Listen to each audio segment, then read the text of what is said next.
Yuck, I am tired of this rain.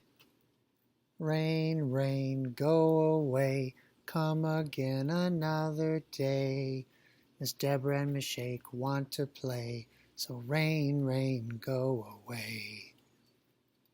It's raining, it's pouring, the old man is snoring. He bumped his head when he got into bed and he couldn't get up in the morning. If all the raindrops were lemon drops and gumdrops, oh, what a rain that would be. I'd stand outside with my mouth open wide. Ah, ah, ah, ah, ah, ah, ah, ah, ah.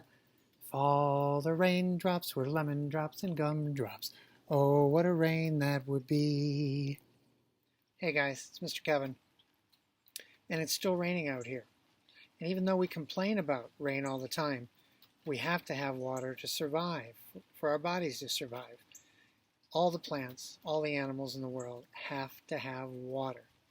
So even though we don't like it when it rains because we can't play outside, it's very important for all of life on our planet to have water. Talk to you soon.